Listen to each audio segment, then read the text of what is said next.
करना पड़ा। सरकार के पास मांगते रहो, सरकार के पास हाथ फैलाते रहो, किसी की सिफारिश के लिए रास्ते खोजते रहो। वही कल्चर डेवलप हुआ था। आज हमने गवर्नेंस के इस मॉडल को बदला है। आज सरकार खुद लाभार्थी हितार्थी के पास जाती है। आज सरकार खुद उसके घर गैस का चूल्हा पहुंचाती है। आज सरकार खुद उसके घर पानी पहुंचाती है। आज सरकार खुद उसके घर बिजली पहुंचाती है। आज सरकार खुद उसको आर्थिक मदद दे करके विकास के नए आयामों को सर करने के लिए प्रेरित करती है, प्रोत्साहित करती है। आज सरकार खुद नौजवान के स्किल डेवलपमेंट के लिए अनेकविध कदम उठा रही है।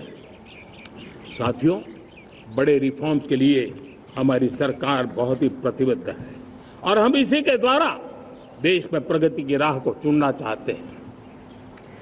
साथियों, देश में नई व्यवस्थाएं बन रही है। देश को आगे ले जाने के लिए अनेक वित्त नीतियों को, अनेक वित्त पॉलिसीज को निरंतर बनाया जाए और नए सिस्टम पर देश का भरोसा भी बढ़ता रहता है, निरंतर बढ़ता रहता है। आज जो 20-25 साल का नौजवान है, जो 10 साल पहले जब 12-15 साल की उम्र का नौजवान था, उसने अपनी आंखों के सामने ये बदलाव देखा है। 10 साल के भीतर भीतर उसके सपनों को आकार मिला है, धार मिली है और उसके आत्मविश्वास में एक नई चेतना जगी है और वही देश का एक नया सामर्थ्य के रूप में उभरना है। आज विश्व भर में भारत की साख बढ़ी है, भारत के प्रति देखने का नजरिया बदला है।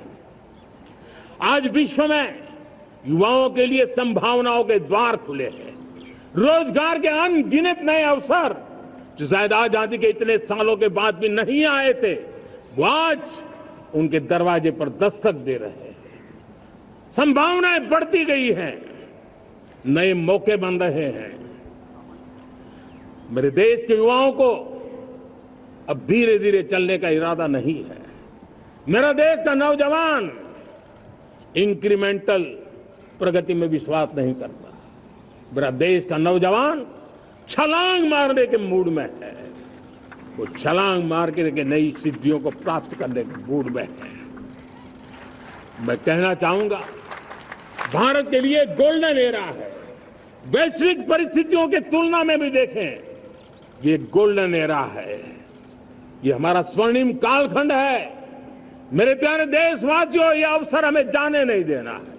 ये मौका हमें जाने नहीं देना चाहिए और इसी मौके को पकड़ करके अपने सपने और संकल्पों को लेकर के चल पड़ेंगे तो हम देश की स्वर्णिम भारत की जो अपेक्षा और हमें विकसित भारत का 2047 का लक्ष्य हम पूरा करके रहेंगे।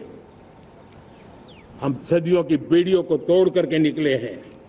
आज टूरिज्म का क्षेत्र हो, एमएसएमई का क्षेत्र हो, एजुकेशन हो, हेल्थ सेक्टर हो, ट्रांसपोर्ट सेक्टर हो, खेती और किसानी का सेक्टर हो, हर सेक्टर में एक नया आधुनिक सिस्टम बन रहा है। हम विश्व की बेस्ट प्रैक्टिसेस को भी आगे देख रखते हुए हम हमारे देश की परिस्थितियों के अनुसार आगे बढ़ना चाहते हैं। हर सेक्टर में आधुनिकता की जरूरत है, नएपन की जरूरत है, टेक्नोलॉजी को जोड़ने की जरूरत है और हर सेक्टर में हमारी नई नीतियों के कारण इन सारे क्षेत्रों में एक नया सपोर्ट मिल रहा है, नई ताकत मिल रही है। हमारे सारे अवरोध हटे, हमारी बंदी से दूर हो, हम पूरे सामर्थ्य के साथ चल पड़े, खिल उठे, सपनों को पा करके रहे, सिद्धि को हम अपने निकट देखें, हम आत्मसात करें, उस दिशा में हम चलना है। अब आप देखिए कितना बड़ा बदलाव रहा है। मैं एकदम जमीनी स्तर की बात करूं, विमेन सेल्फ हेल्प ग्रुप आज 10 साल में हमारे 10 करोड़ बहनें विमेन सेल्फ हेल्प ग्रुप में जुड़ी है। 10 करोड़ नई बहनें हैं। हमें गर्व हो रहा है कि हमारे सामान्य परिवार की गांव की 10 करोड़ महिलाएं आर्थिक रूप से आत्मनिर्भर बन रही हैं। और जब महिला आर्थिक रूप से आत्मनिर्भर बनती हैं, तब परिवार की निर्णय प्रक्रिया की हिस्सेदार बनती हैं, एक बहुत बड़ी सामाजिक परिवर्तन की गारंटी लेकर के आती है। मुझे गर्व है इस बात पर, लेकिन साथ साथ मुझे गर्व इस बात का भी है कि हमारे सीईओ आज दुनिया भर के अंदर अपनी धाक जमा रहे हैं। भारत के हमारे सीईओ विश्व भर में अपनी धाक जमा रहे हैं। हमारे लिए खुशी की बात है कि एक तरफ मेरे सीईओ दुनिया भर में नाम कमा रहे हैं, भारत का नाम बढ़ा रहे हैं, ये भी उतना ही गर्व की बात है। अब हमने सेल्फ हेल्प ग्रुप को 10 लाख रुपए से 20 लाख रुपए देने का निर्णय किया है। अब तक 9 लाख करोड़ रुपए बैंकों के माध्यम से हमारे इन विमेन सेल्फ हेल्प ग्रुप को मिले हैं, और जिसकी मदद से वो अपने अनेकविध कामों को बढ़ावा रहे हैं। मेरे साथियों, मेरे नौजवान इस तरफ ध्यान दें।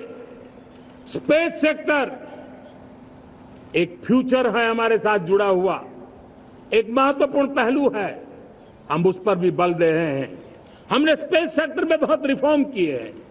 जिन बंधनों में हमने स्पेस सेक्टर को बांध के रखा था, उसे हमने खोल दिया है। आज सैकड़ों स्टार्टअप्स स्पेस के सेक्टर में आ रहे हैं। वाइब्रेंट बनता जाता हमारा स्पेस सेक्टर भारत को एक शक्तिशाली राष्ट्र बनाने का एक महत्वपूर्ण अंग है, और हम इसको दूर की सोच के साथ मजबूती दे रहे हैं। आज private satellite, private rocket launch हो रहे हैं। ये गर्व की बात है। आज मैं कह सकता हूं, जब नीति सही होती है, नियत सही होती है और पूर्ण समर्पण से राष्ट्र का कल्याण यही मंत्र होता है, तो निश्चित परिणाम हम प्राप्त करके रहते हैं। मेरे प्यारे देशवासियों, आज देश में नए अवसर बने, तब मैं कह सकता हूं 2 चीजें और हुई जिसने विकास को एक गति दी है, विकास को एक नई छलांग दी है। और ये है, पहला है आधुनिक इंफ्रास्ट्रक्चर का निर्माण। हमने इंफ्रास्ट्रक्चर को आधुनिक बनाने की दिशा में बहुत बड़े कदम उठाए हैं। और दूसरी तरफ सामान्य मानवीय के जीवन में जो बाधाएं हैं, ईज ऑफ लिविंग का हमारा जो सपना है, उस पर भी हमने उतना ही बल दिया है। पिछले 1 दशक में अभूतपूर्व इंफ्रास्ट्रक्चर का विकास हुआ है। रेल हो, रोड हो, एयरपोर्ट हो, पोर्ट हो, ब्रॉडबैंड कनेक्टिविटी हो,